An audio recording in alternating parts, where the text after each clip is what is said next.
Proview Network crew, assemble!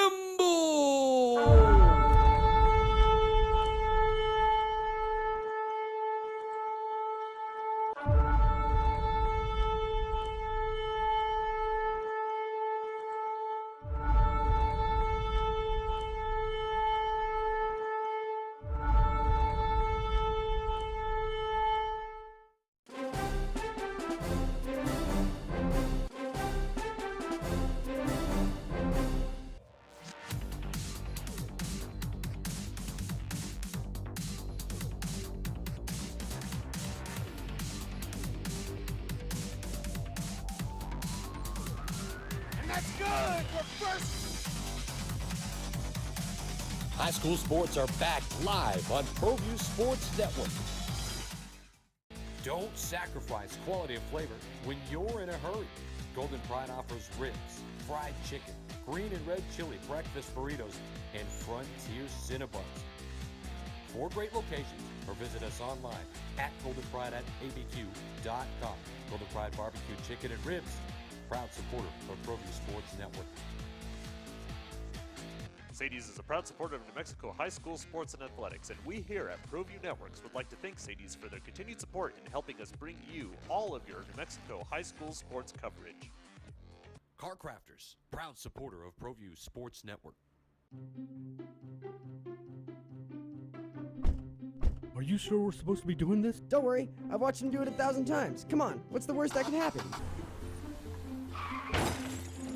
No! Bad dog!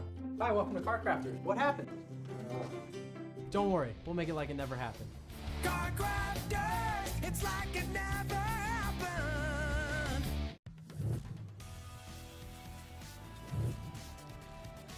The Sports Desk is proudly presented by Car Crafters. It's like it never happened.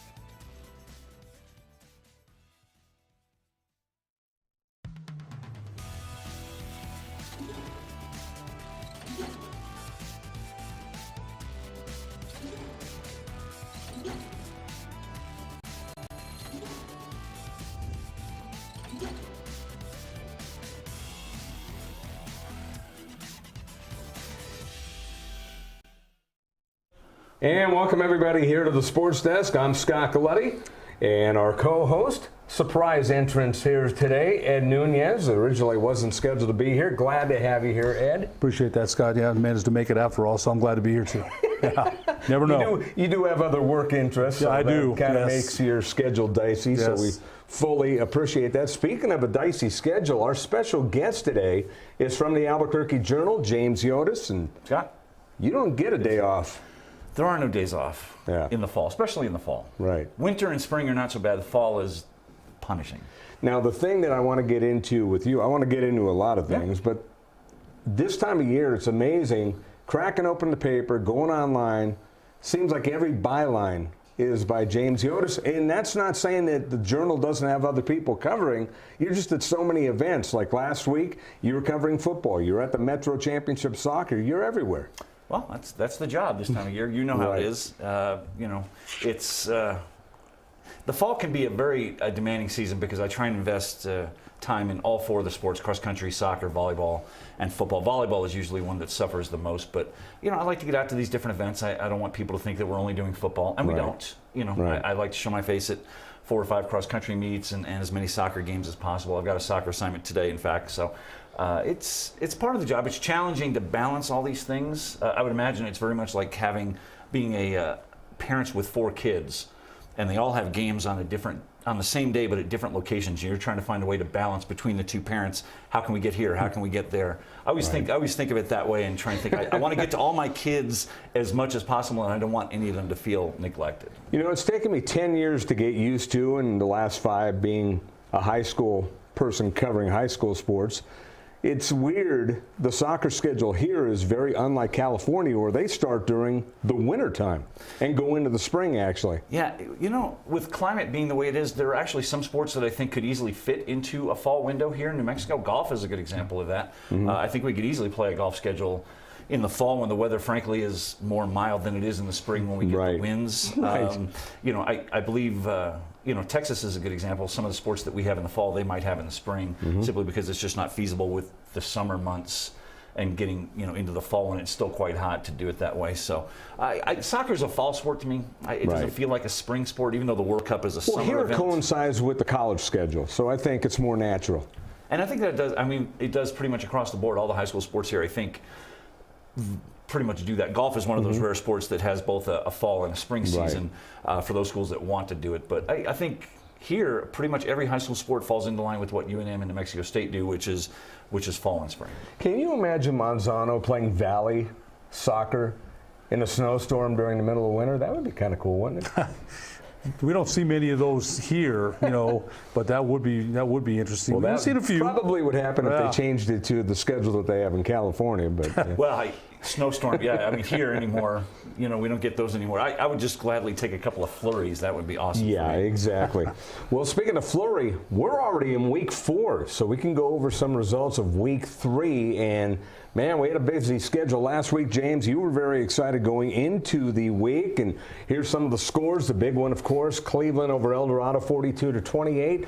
I want your impression on that game. Actually, I'll hold that off because we do have a slide on that game later. So, sure. Rio Grande over Valencia, 36-22, breaking their 39-game losing streak. Yeah, it had been 4 years and 2 days between victories for Rio Grande. They won, I think it was on September 4th of 2014 against Highland.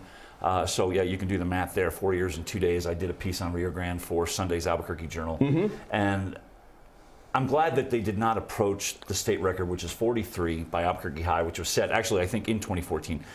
That's not something as a reporter you want to deal with, and it's not something as a program, certainly. Those kids didn't want to deal with, the coaches, teachers, students at the school, and the South Valley community at large.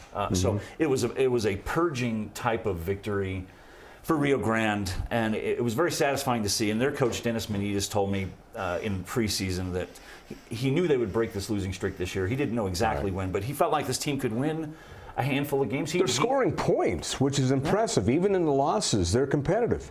No, they have been, and I think that's the one thing that Coach Manitas stressed was we're going to be competitive. We may not win every game, but we're going to be far more competitive than we were, and he expects them to be competitive in virtually every game they play. Whether that will actually happen, I don't know. I think most coaches tend to want to exaggerate a bit on that front. But great to see Rio Grande breaking that losing streak. And they have actually a chance for a winning streak for the first time since 2009 this week when they play West Mesa, which is doable. I've seen West Mesa. They're rebuilding a bit with their new coach, Anthony Ansotigue.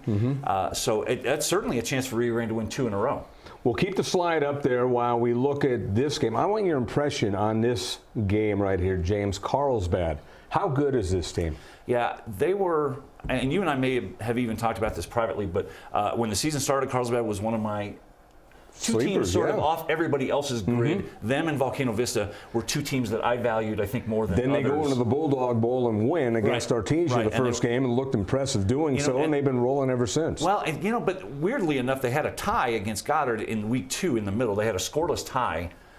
Which is a little strange, which tells me that Goddard is certainly much better than they've been. Although I don't know. I think what happened there was the game started and they just called it a tie. No. They got to halftime in that game. They did get to halftime. Okay. So I did not know that. I do not know. I do not know what the weather conditions were like that night. Is the thing, because that game got called at halftime. So it's entirely possible they were playing that game in some miserable conditions. But having said that, I like Carlsbad's team. It's a veteran team. This is Gary Bradley's first senior group since he came to Carlsbad. So coaches are always stressing that these are the guys I started with as freshmen. Now they're seniors. I've had them for 4 years. It's a veteran team. They've got some very good talent. It's a big team. They've got a kid who's committed to Oklahoma State. They've got a left side of their line is about 600 pounds of beef. So I like this team to challenge in that district. I think Centennial is the best team in that district at the moment.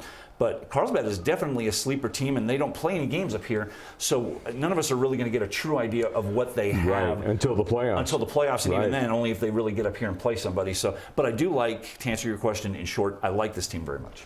You got La Cueva over Las Cruces and a blowout, and then Rio Rancho winning their first game against Clovis. No, they've gone 0-2, and that's unlike the Rams, but I don't think the Rams have the talent that they've had in the past. And La Cueva all over with that their defense. Dylan Summer didn't even play that game, and they didn't. I read your article on Sunday, James, and they didn't need them. And Las Cruces kind of 2 big losses in a row, so that's kind of interesting to me as well. We'll talk in depth about that game here a little later as well. Let's look at some of the other games on Friday as you got Los Lunas over Sandia. That was a close game for a while, and then Los Lunas pulled away. Artesia over Belen. I hear that one was a pretty good game as well.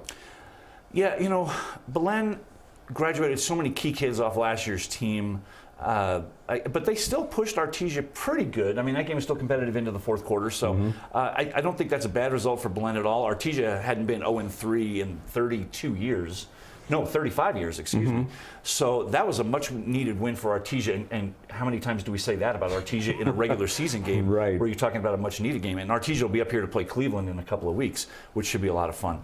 Valley's game was interesting. That game was 6-6. I was just going to bring that one up. That game was 6-6 at halftime, and then Piedra Vista's ground game sort of took over in the second half. But to me, that's Valley's first real test as a 5A program against another good 5A team. So and another team that dropped from 6A to 5A, which was a test for them. So this one was kind of on my radar on which team was going to be shining after the game. Yeah, a lot of coaches are high on Piedra Vista and their chances. Many of the coaches I spoke to thought this team could easily be playing into Thanksgiving weekend, which is Final Four for prep football. For Valley to play this team in week 3, that's a good thing for them. It gives them a chance to figure out how they want to proceed from here. Piedra Vista's defense is probably better than people give it credit for. They held Los Lunas to 22 points in the opener, which says a lot because Los Lunas has an incredibly high-powered offense. So that PV defense is certainly a unit we should keep an eye on as we get through the season. A couple quick comments on that, James. I had Los Lunas and Sandia Friday night, and Los Lunas, their offense, we know about that, but I'll tell you what, their defense is pretty darn stout as well.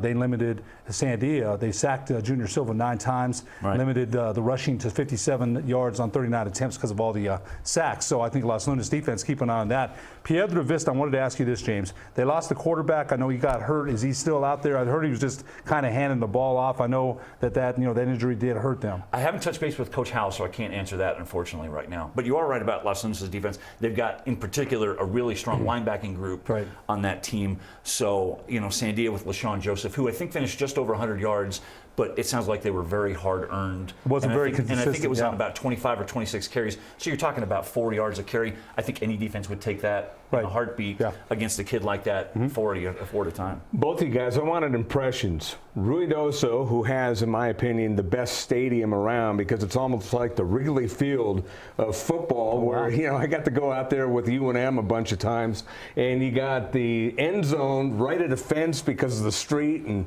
you got trees growing right by the press box. It's one of my favorite places to go in terms of football. I've never seen a high school game there, but it's an outstanding facility.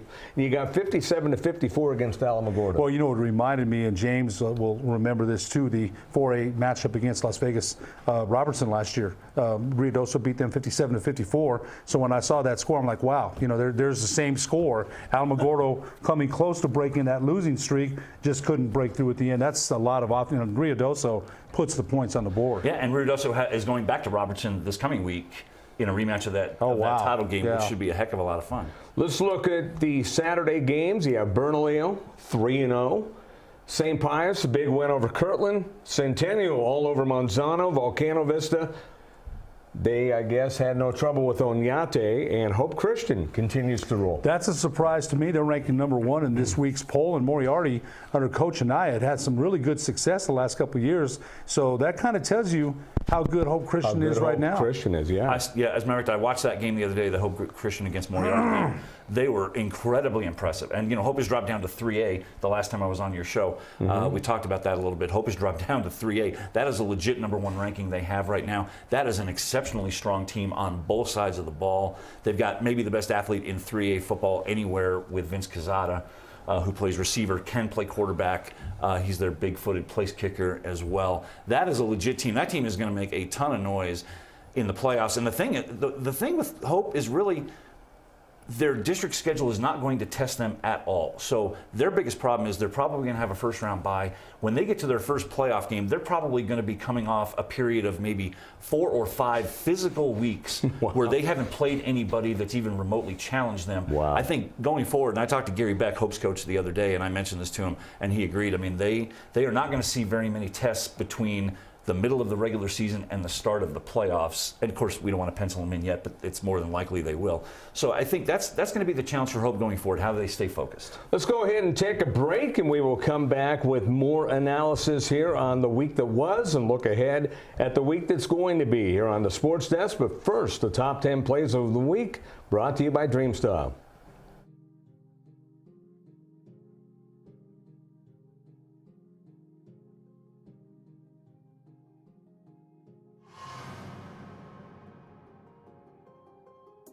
Right, twins to the right, twins to the left.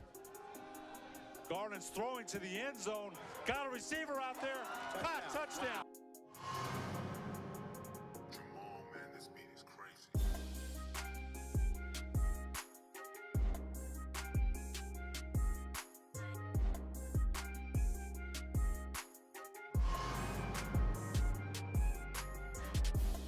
On 35-yard line. Garland's got plenty of time. Throws deep down the left side. Receiver out there. Caught by Batum. Touchdown. Cody Batum.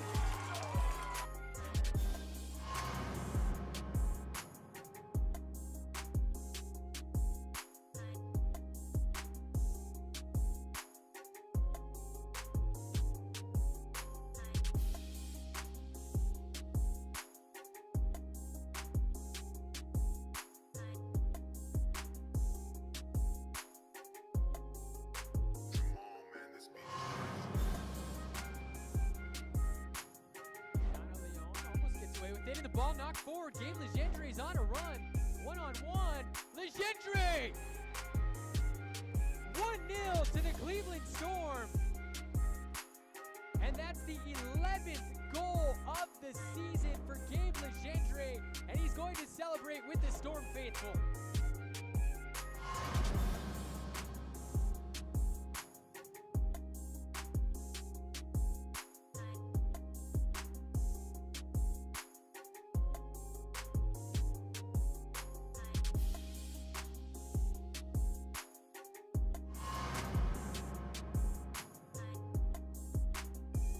Lorelei Logan was fighting through the bodies. There's another one, and that's the first points of the game.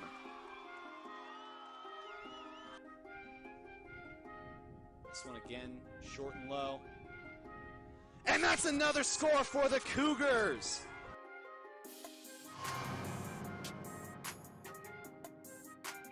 They'll start from the 32 right to left here. Here's Austin Smith, the junior quarterback, going for it all to Connor O'Toole.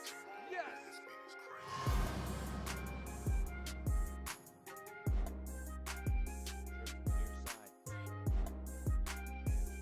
He's got an arm and he's got his guy, and it's caught! Touchdown!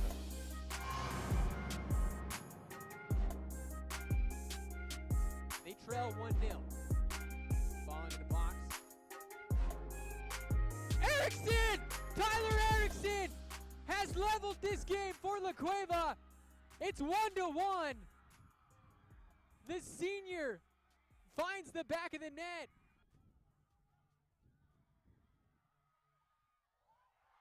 Oh, and a goal.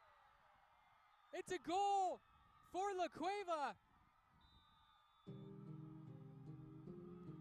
And Cleveland are shocked.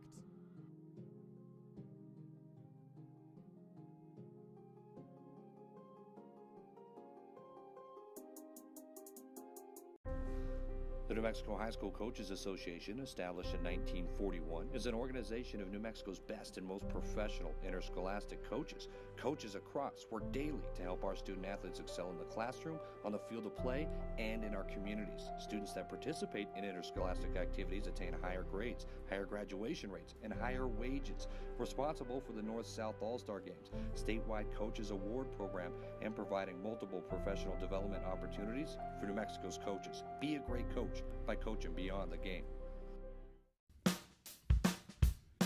Well, I'm going to the frontier, walking to the cashier, order up a root beer and a number one. Cover it with green stuff, one scoop is not enough. Find a booth that's real tough, back by the Duke. Meet my family, meet my friends in the quirkiest restaurant I have ever been. All of Albuquerque's favorite spot, it's the Frontier Restaurant.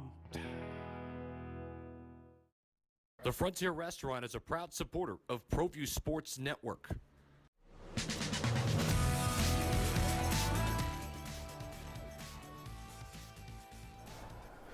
And welcome back here to the Sports Desk. I'm Scott Galletti along with Ed Nunez. The man to our right is James Yotis from the Albuquerque Journal. Alden Iowani doing our directing as always.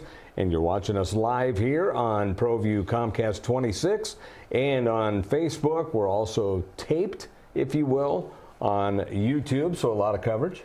Yeah, continuing different coverage now, being live, and that we hadn't done that in ever since we've done the Sports Desk, so that's always interesting. It's always live to tape, but live is what it is, so people can actually see it. And you know, while we're doing this, it used to be we would tape on Tuesday, it would air on Wednesday, so it was like a day late by the time we got on the air. Now they're showing it, I think, the same evening tonight at 5 p.m. Yeah, that if too. I'm right, So but we're double covered on TV because we're live and on tape, and you get to be a part of it today, James. I'm glad to be here. I always like my day started early, hanging out with you guys. Unlike a couple of guys that I know that either work or have worked at the Journal, that I'm not a morning person either, so I can clump myself into that too. Where you get home at 12:30, you hit the sack, and you don't want to be up at 9 a.m. So I understand that wholeheartedly, having been a writer for 7 years. Let's look in depth now at some of the games. We'll look at the game of the week, if you will. Last week it was El Dorado and Cleveland, and I'll tell you what. The team of the week turned out to be Cleveland. Yeah, and the player of the week is this kid right here, Dorian Lewis. 384, 5 touchdowns.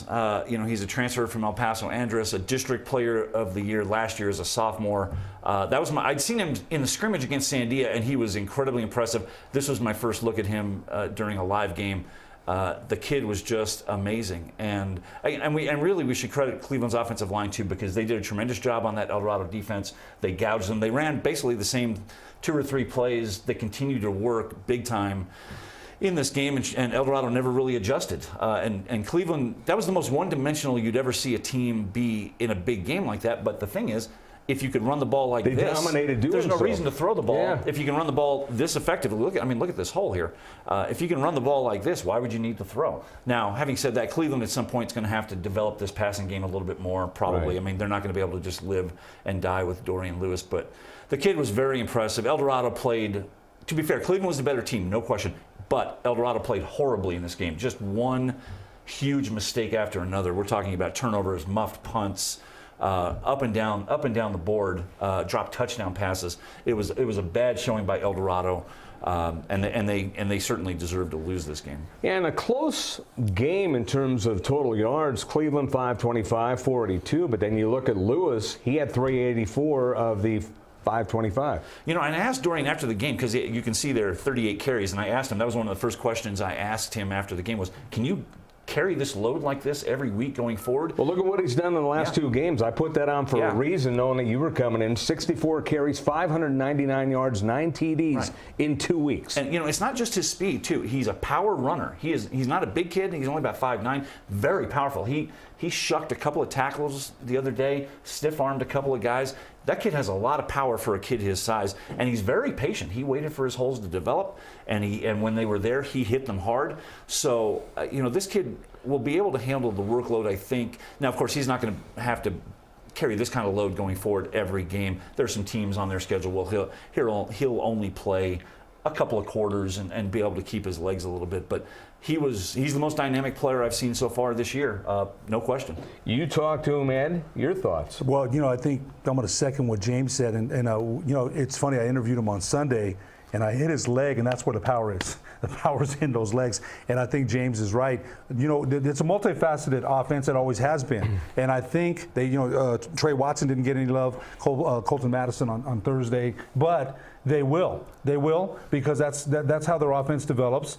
Davison's a young quarterback, so they did ride Lewis, and I asked him. I said, how do you, and one of the things, James, I saw him do. Somebody tried to tackle him. He got his left hand and threw this kid off of him. I've never seen strength like that. That's exactly it. He was very strong, and he probably doled out more punishment on Thursday night than he actually absorbed from El Dorado. And for him to upstage Gabe Smith, who was coming off that 9-touchdown performance against Las Cruces, he actually upstaged Gabe Smith, which was hard to do. And Gabe is unbelievably dynamic. And Dorian managed to just upstage him in such a way. It was just an amazing thing to watch. Power, speed, instinct, vision, the whole thing. And this kid's just a junior. I think that's the one thing we're going to forget. This Cleveland team, I've had many people tell me this Cleveland team is really built to dominate in 2019. Not to say they won't this year, obviously, because they're off to a 3-0 start. But I've had a few people tell me, I mean, this team really is built more to be a powerhouse in 2019. You mentioned Trey Watson, and I think Trey was probably frustrated the other day. He's their 6'5" sophomore receiver. Marcus Williams. Right. He didn't get many touches the other. I mean, I don't even think they looked at him hardly at all the other night. But they didn't need to. Why would you need to? If you got a kid running the ball like that. James, one of the things that we mentioned on Sunday's show was that Ray Bars, Mike Carter, Ronnie Daniels, those great backs in New Mexico's past. And this kid, Dorian Lewis, man, had a day that reminded you, and Ray Bars was no joke. I mean, I didn't get the chance to see him because I was, kind of young, but he got a scholarship to Colorado, and everybody that talks about Ray Bars, of course, we know about Mike Carter getting recruited by Michigan big schools, and Ronnie Daniels, we remember that. So this kid had a day that kind of reminded me of those backs then. And when you factor in his first week, which I think he had $172 the first week, so you're talking about close to $775 total for the 3 games, which would put him on a track for close to 2,500 for the year. I think the single season record is Ronnie Daniels from La Cueva, which is over 3,000 yards. But you have to keep in mind that 2,500, if he projects with these kind of numbers going forward, that wouldn't even include any playoff games. So he's on a tremendous track, and boy, he is. I mean, El Dorado is one of the best teams they're going to play. I shudder to think how well he'll do in some of these other games, more important games going forward.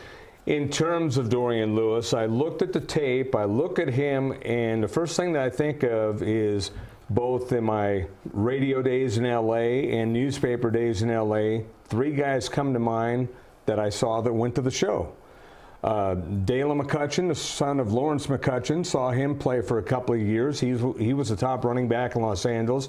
Ralph Brown, who played at Nebraska and then played with the Cleveland Browns and played in the NFL as a D-back. Those 2 guys come to mind because they were the top receivers. And, oh, by the way, a guy who I think he's still in the NFL, Shane Vereen. I saw him in the AFL, and I also saw him during his high school career. This guy reminds me of them because he's got the body build. I looked at him, and I'm thinking, this guy's going to go far because he's got the prototypical body to do so. Yeah, he's kind of built like a scat back. Ronnie was a much bigger kid as we're thinking about Albuquerque kids. Of course, I didn't see Ray Bars play. I vaguely remember Mike Carter, but he's small and compact, but a kid that can produce. But Ed mentioned the legs. The first thing that all those guys that I mentioned had the power legs, and I looked at, and the first thing that I noticed, because I look for that in a running back, it's like I haven't seen a running back in this state, and I'll even throw Ronnie Daniels. I saw him his last year. I went out just to see what he was all about. I didn't even think he was there because he had a different kind of, but he was also dominating inferior competition at that time. Like I said, Dorian and Ronnie are different body types. I mean, Ronnie was probably 3 or 4 inches taller. And remember, Ronnie was very nearly a state sprinting champion. So, I mean, he was fast. He had the same speed. Ronnie was a different kind of runner. He could run you over. Lewis, as Ed was talking about, there were a couple times he just extended himself and just pushed guys out of the way on the move. Not just to have the instinct to do that, but to have the athleticism and strength, both upper body and lower body, to do that. I'm thinking about Amari Samuels from Los Lunas a couple of years ago. He had the biggest legs of any high school running back I've ever seen in my life. And I never saw him in person, but seeing pictures of him, that comes to mind. He looked like he had NFL legs. His legs were enormous, and you could just see where the power comes from. Now, I haven't seen Dorian Lewis in shorts or anything, but you didn't have to be able to tell this kid runs with incredible power. Let's look at the other games going on that we saw last week. Las Cruces came to town, and they faced a buzzsaw in La Cueva, and this pretty much was over early. It was an interception by La Cueva, and then it was a quick pass. O'Toole with the catch, and they were just on the board quickly. One-on-one coverage there, and O'Toole just wrests that away from the Las Cruces defender. Speaking of a guy with size, I love his size. Yeah, I think O'Toole's 6'4", I think, roughly. At least. And maybe 6'5", probably, my guess would be 210, 215 off the top of my head. I can't remember what he was from my preseason visit with La Cueva, but for a guy that big, he gets open. Yeah, and you know what? You can body up. I mean, if you have a kid that's athletic, like Marcus Williams from Cleveland was, you use your body type to your advantage with your size, with your hands, with your physicality. I've been impressed. I didn't see this game. I saw LaCueva the first 2 weeks, but you're right. Connor O'Toole is very impressive. Tough to one-on-one him with his body size. If you have a thrower that can get him the ball where it should be delivered. And LaCueva is a guy that they can hand the ball off to in number 11. That was a late pitch, and the acceleration by him is outstanding. Yeah, DeAndre Williams is a kid. I'm pretty sure that transferred into LaCueva, much like Dorian Lewis did, from last season. And DeAndre's a very dynamic back. Don't get us wrong. Dorian Lewis from Cleveland clearly is the most dynamic back we have right now. But DeAndre Williams from LaCueva is an excellent back, and he sure is. He is sure to give them a season with 1,500 yards, 1,800 yards before it's all over. LaCueva will probably throw it a little bit more than a team like Cleveland, but this team has weapons, and they're still learning how to develop them. This is a whole new set of receivers this year. Dylan Summer is back, although he's hurt at the moment. I think this is Prince Robertson here, I think, with this long catch, and that kid's only about 5'8". Right. But, he's filling the role that Reese Wilkinson filled for that team last year, who had big numbers. Right. So, these new skill kids, other than DeAndre and Dylan, the receivers are starting to mesh a little bit.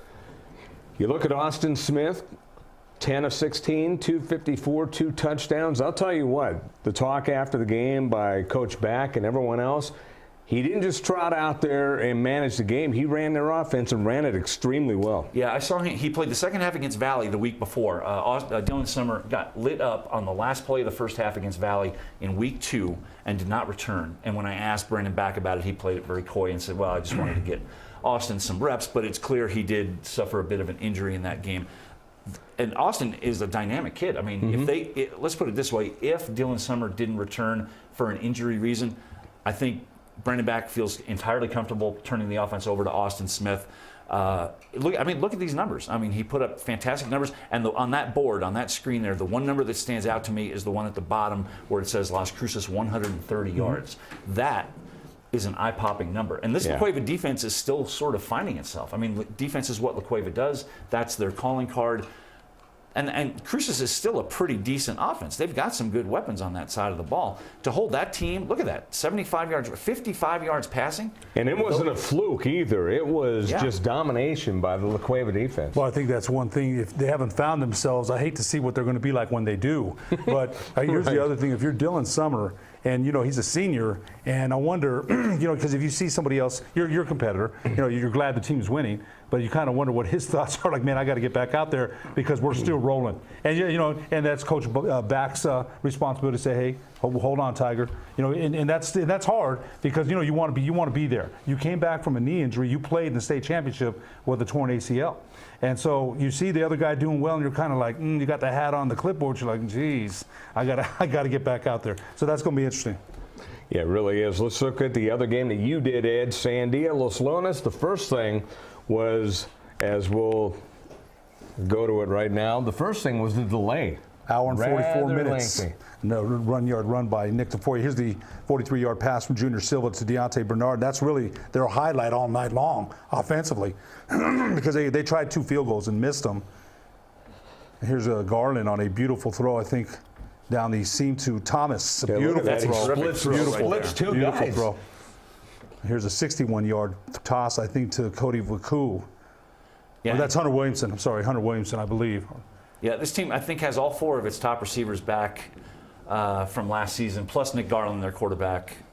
So, this is going to be a dynamic offense. Actually, the fact that Sandia held this team to 26, I think, says a lot about how far Sandia has come since last season. They're vastly improved and far more competitive this year. So that's not a terrible result for Sandia. And now Sandia, of course, has to go play Centennial this week, which is no fun. But Sandia, I think, is still going to be okay.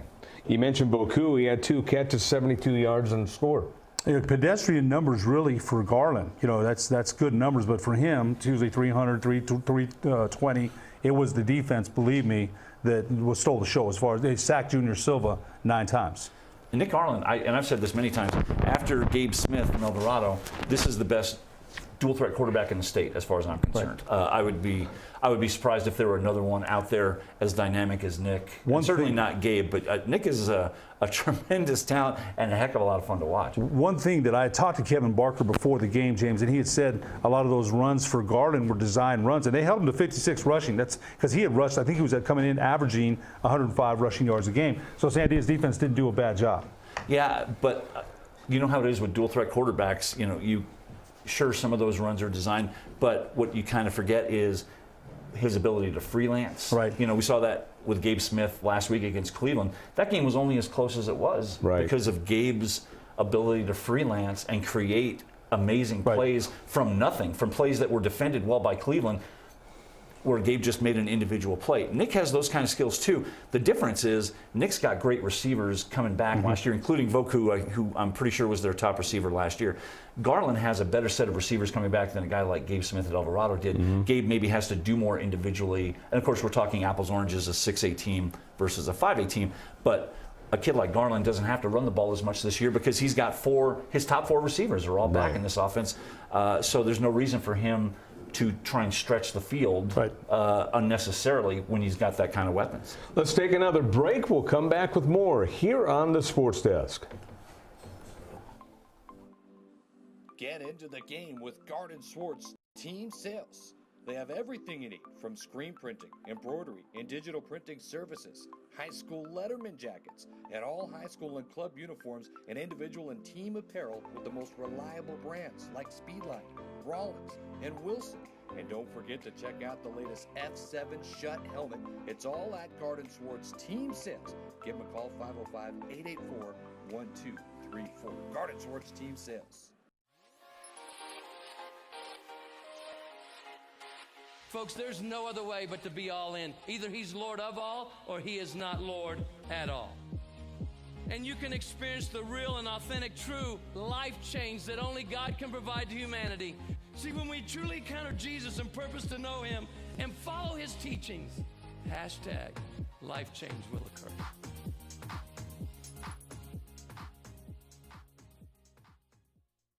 The Barley Room, a proud sponsor of Proview Networks for over 9 years, is pleased to introduce Black Iron Catering. From weddings and family reunions to birthdays and office parties, Black Iron Catering is perfect for any event. Contact Jamie at 505-459-8259 and book your event today. Black Iron Catering. Let us bring our kitchen to you.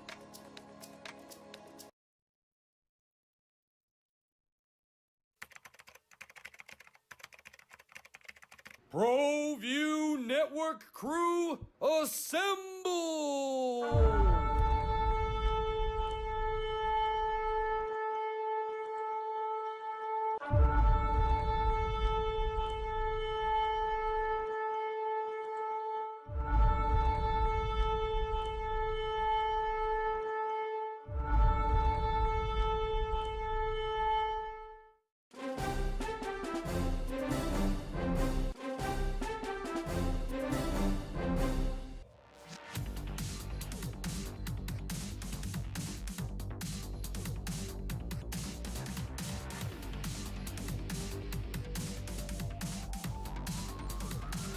That's good. We're first. High school sports are back live on Proview Sports Network. Don't sacrifice quality and flavor when you're in a hurry. Golden Pride offers ribs, fried chicken, green and red chili breakfast burritos, and Frontier Cinnabons. 4 great locations, or visit us online at goldenpride@abq.com. Golden Pride Barbecue Chicken and Ribs, proud supporter of Proview Sports Network. Sadie's is a proud supporter of New Mexico high school sports and athletics, and we here at Proview Networks would like to thank Sadie's for their continued support in helping us bring you all of your New Mexico high school sports coverage. Car Crafters, proud supporter of Proview Sports Network. Are you sure we're supposed to be doing this? Don't worry, I've watched him do it 1,000 times. Come on, what's the worst that could happen? No! Bad dog! Hi, welcome to Car Crafters. What happened? Don't worry, we'll make it like it never happened. Car Crafters, it's like it never happened.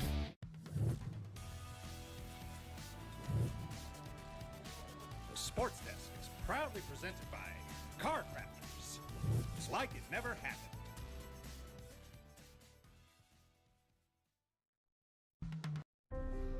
The New Mexico High School Coaches Association, established in 1941, is an organization of New Mexico's best and most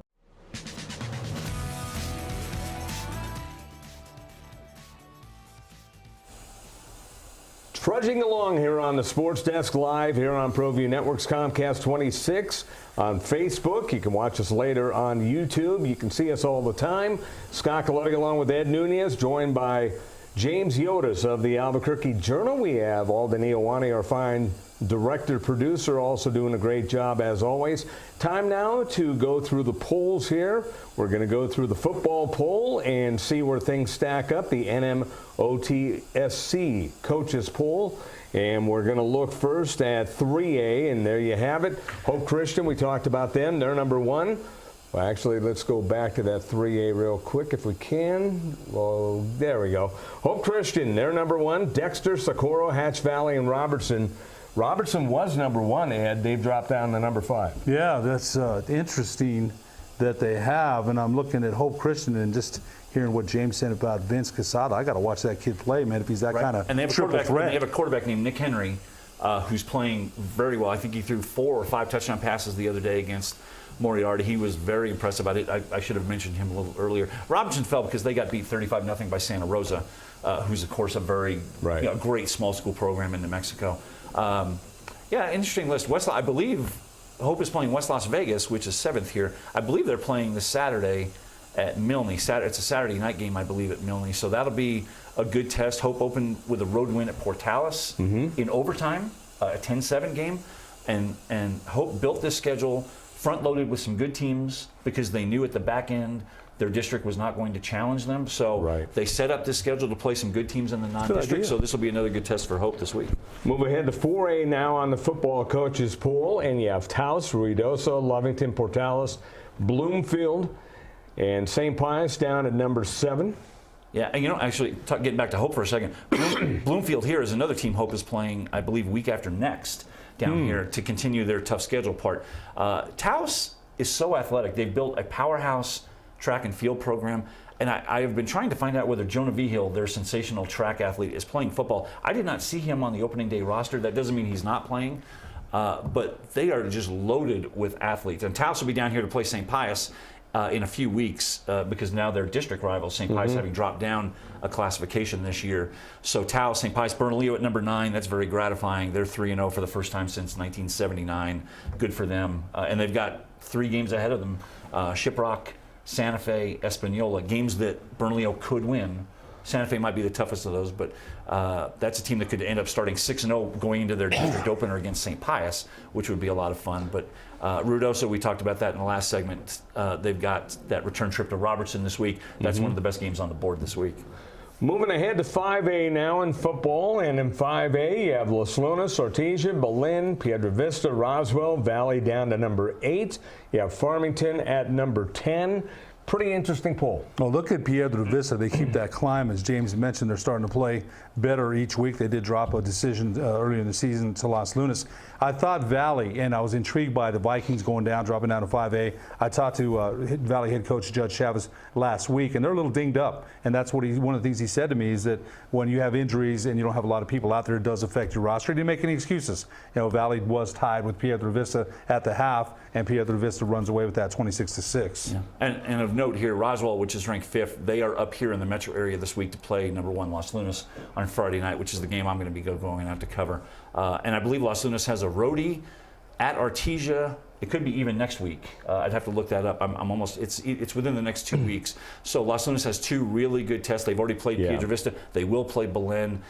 And I think they do play Goddard as well in there during the season. So Los Lunas is playing all these top teams, and they'll play Valley, of course, later on.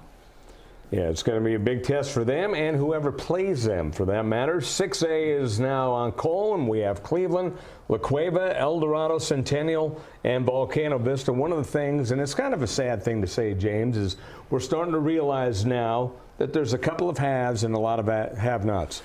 Yeah, those top 3, those are clearly the top 3. Centennial would be a distant 4. Volcano Vista is a team I was high on in the preseason. Not everybody was. And and we will still have to see about them. I don't think they've quite sold everybody yet, but they played good football coming out of the gate. Look at numbers 9 and 10 there. Those are two teams that are used to being at the top of this poll or near the top of this poll. And in fact, they play each other this week. And those two teams are both under 500. The loser of this game on Friday is going to be 1-3. So it's a little weird to see Cruces and Rio Rancho at the bottom of a 6A poll. Those two teams have been so great this decade. But having said that, Cleveland, La Cueva, El Dorado, clearly the three best teams out there. And I've seen Centennial twice. They're a legit team. That's a very strong team. That's the best team right now probably in that district. But those top three, that could go any way as we get into the second half of the year. El Dorado played, as I said, a poor game against Cleveland. I'm sure if they played them again down the road, it would be a much cleaner performance. La Cueva's defense is starting to really heat up, and as Ed said, as well as they're playing now, I mean, defenses tend to just get better week by week.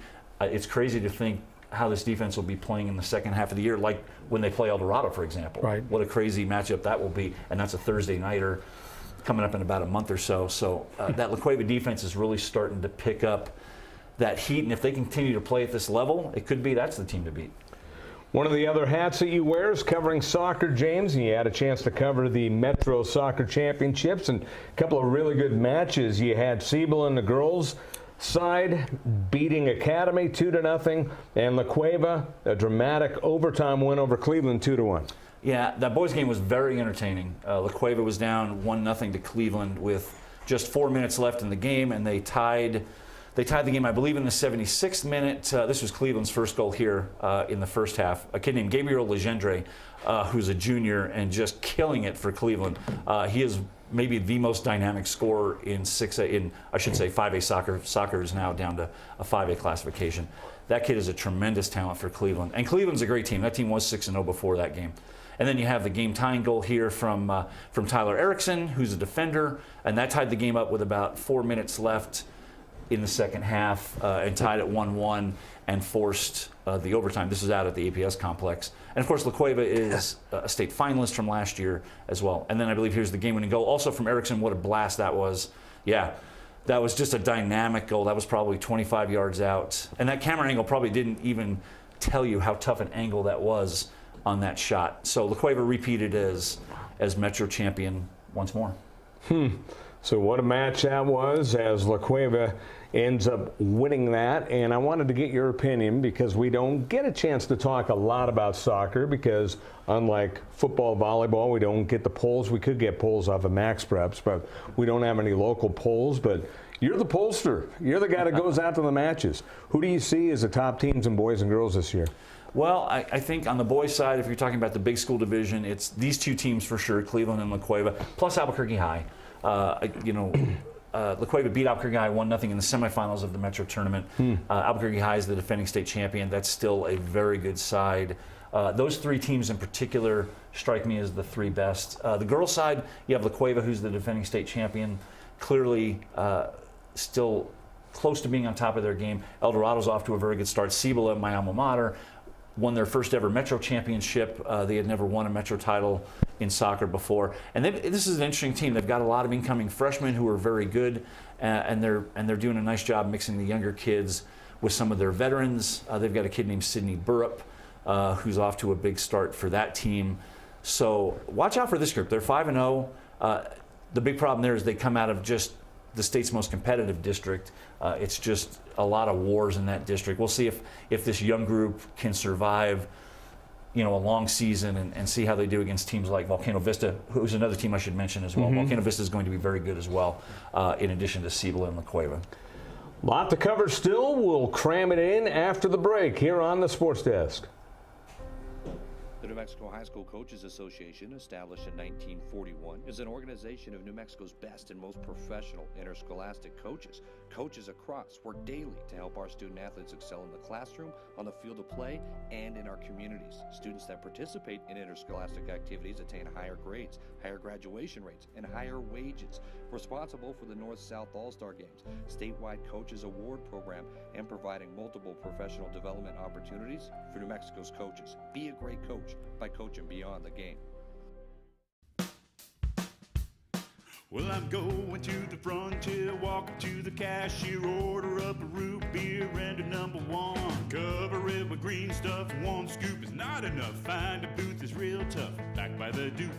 Meet my family, meet my friends in the quirkiest restaurant I have ever been. All of Albuquerque's favorite spot, it's the Frontier Restaurant. The Frontier Restaurant is a proud supporter of Proview Sports Network. Get into the game with Garden Swartz Team Sales. They have everything you need, from screen printing, embroidery, and digital printing services, high school letterman jackets, and all high school and club uniforms, and individual and team apparel with the most reliable brands like Speedline, Rollins, and Wilson. And don't forget to check out the latest F7 Shut helmet. It's all at Garden Swartz Team Sales. Give them a call, 505-884-1234. Garden Swartz Team Sales. Folks, there's no other way but to be all in. Either he's Lord of all or he is not Lord at all. And you can experience the real and authentic, true life change that only God can provide to humanity. See, when we truly encounter Jesus and purpose to know him and follow his teachings, #life change will occur.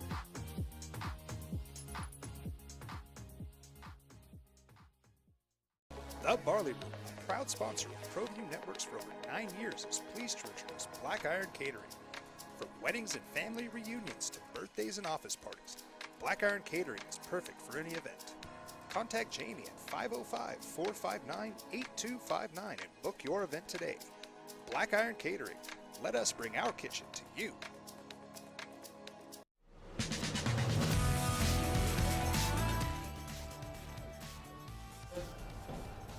And we're back here on the Sports Desk. I'm Scott Galletti, joined by Ed Nunez as always, and James Yotis from the Albuquerque Journal.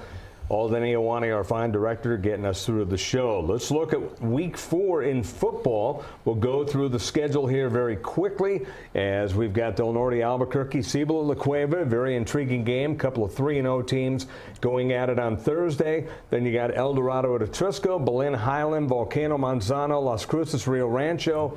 Not a lot of intrigue in the other aforementioned games. Yeah, you know, actually, it's funny. You talked about Cibola and La Cueva both being 3-0. Del Norte and Albuquerque High is, and I've covered that game many times, that is always, when I cover it, one of the most entertaining games I do the whole year. I can't explain it. Those two teams always seem to put together fantastic games. Well, you put it on your list of top 5 games. I did, because it's just usually, you know, I've covered that game many times, and it's almost always so entertaining. And, you know, it's not a game you would normally think of, but it's a game I always enjoyed covering. Right. But you're right. We'll see about Cibola. Cibola's 3-0. They beat Highland, 54-0 last week, but they're stepping way up in class this week with La Cueva and that defense, which is playing so well. So we'll see. I'm interested to see how Cibola responds. I don't expect Cibola to win this game at all, but I'm very interested to see how much fight Cibola has. Keep looking at Friday games, as a lot of good ones this coming week. Yeah, Volcano Vista Manzano is an interesting game. I thought Manzano played pretty well. Their defense in particular played pretty well in the first half against Centennial. Things just sort of unraveled on them pretty quickly in that game. That score was not really indicative of how well Manzano played on the whole. So I'd be interested to see how Manzano fares in that game. Other Friday games, as you look at Sandia Centennial, very interesting game there. Los Lunas Roswell, you mentioned that's a big one that you're going to be at.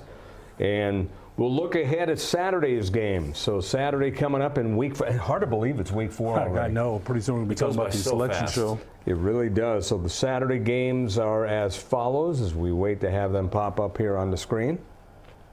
Do we have Saturday games? I hope we have Saturday games. And so there we go. You got, as I mentioned, Rio Grande has a chance for its first 2-game winning streak, if you can call 2 games a streak in 9 years. You know, Cleveland, that's a bad matchup for Mayfield. You know, Miamura, with that new coach, John Roanhouse, Eric Roanhouse's son, coming in this week to play Valley, as Ed said, dinged up a little bit, so we'll see how Valley responds. And then actually the best game I think of the 4 is that 4th one there, West Las Vegas and Hope at Milne on Saturday night. That's a strong matchup. Take a quick look at the matchup. La Cueva and Cibola coming up. That will be on Thursday, and you look at the matchup. 20.5 points, a little over for Cibola, and La Cueva putting up 43.7 per game. Yeah, boy, whoever plays quarterback, it's going to be an issue for Cibola. Like I said, Cibola has a lot of confidence. That was a team that had a lot of buzz in the offseason through 7-on-7s, through lineman camps. Look, they misspelled Cibola's name. I'm very disappointed to see that up there. The lineman camps, the lineman camps, the 7-on-7s. That was a team a lot of coaches liked what they saw from Cibola. I saw them in the opener against Sandia. Good fight. That was a strong win. That's a team that's trying to learn how to win again. So I really would be interested just to see how Cibola entrenches itself in this game, in a game where they're a heavy underdog. I mean, they're probably a multiple touchdown underdog in this game minimum. Let's quickly go through the volleyball polls. We'll start with 3A, as James mentioned, no longer a 6A, so it's 3, 4, and 5. You got Robertson, Sandia, Prep, St. Mike's, Tularosa, Santa Fe, Indian. That's in 3A. Look forward to 4A in volleyball. And you got St. Pius still at number 1. Hope Christian, who is always up there, it seems, in volleyball. Number 2, Artesia, Las Lunas, Los Alamos. Yeah, something to mention about Hope as we go forward into basketball. Hope is usually in the 3rd largest classification. This year they are going to be in the 2nd largest class. So 4A is the 2nd largest class in every sport other than football. So they're 3A in football, which is the 4th largest class, but in basketball and volleyball, as you see here, they are in the 2nd biggest class. So when we get into basketball, that's going to be fun to watch with Coach Jim Murphy moving up a classification. I know a lot of people are very happy to see that, people that have had Hope beat them up for many years. Pius, of course, is a tremendous program, and Hope has been very good for many years in volleyball. And 5A in volleyball, we'll look at the top 10. You got La Cueva, Sandia, Centennial, Las Cruces, and Rio Rancho. Quick look at last week's UNM game as they went to Madison, Wisconsin. They lost 45-14. A lot of people thrilled about the way that UNM competed, though. Oh, well, then there's the other people saying that, Wisconsin had their 3rd, 4th stringers in there. I get it. But for me, and, Lobo fans, and I am a diehard, the key to me this week is if you beat New Mexico State, if you lose, you're coming back home to 12,000, in my opinion. If you win, that doesn't promise you 22,000 either. But I think it's a good time for the Lobos to play the Aggies. They're 0-3, struggling a little bit. But to me, for Bob Davie and this team, it's a key game because if you don't win this one, then you got a lot of people howling. I totally agree with Ed there, and I'm a Lobo grad, so of course I'd like to see the Lobos do well. If they do not beat Cruces, and I think they've lost them in the last 2 years, right? Yeah. If they go down to Cruces and get beat again, that is going to be a problem financially going forward for that athletic department. You're going to have a hard time putting people in the seats if they come off a loss to the Aggies. I totally agree with Ed there. Sherion Jones will get the start, 101 yards on the year, 1 touchdown, 2 picks, and Matt Romero leading the way for NMSU. Final couple minutes, you look at New Mexico, even with the loss last week, guys, 38 points in 2 games. And, of course, NMSU, you just mentioned it, James, 2 straight wins versus the Lobos. Lobos have to have a win. I mean, that's just it. A 3-game losing streak to the Aggies would be tough enough to digest in any era. But in this time right now, with this athletic department struggling, I mean, they need to go down and get a win and come home and try and get the season, the first half of the season going in a forward direction. ESPN producer Mike Vitale calls those games body bag games, and the Lobos came out with an injury to the quarterback, Tavaka Tuioti. So I don't think otherwise on the injury front. I haven't heard too much else, and I think I'm anxious to see Sherion Jones. I am. Let's see what he can do. Dings, but guys came back. Nothing major. Yeah. Nothing major. So, I think, again, and James knows this because he's been around here as long as I have, people hate losing to the Aggies as it is anyway. So if you lose 3 in a row, oh my goodness. And that doesn't mean that they're going to get 22,000 against Liberty if they win either. But if they don't, we know what's going to happen. We know. So a lot of games coming up here on Proview Sports, Comcast 26 on the NFHS network, and all over the place. You got a big week. Oh, huge week. So another, and it's what, 4th week now? Yeah. I can't believe it. Yeah. Week number 4. Your final thoughts? Yeah. Some interesting football games this week. We should mention the Albuquerque Metro Volleyball Championships are going on this week. They'll be concluding on Saturday night. We saw that poll a minute ago on the screen. La Cueva and Sandia ranked 1 and 2, excuse me. Those 2 teams could be playing in the final on Saturday. We'll have to see. Of course, those two teams have an intense dislike for each other in that particular sport. Right. That will be fun to watch, and you can watch it all here on ProView Networks. For Ed Nunez, for James Yotis from the Albuquerque Journal and Aldo Niwani, I'm Scott Galletti. We'll talk to you live next week on the Sports Desk.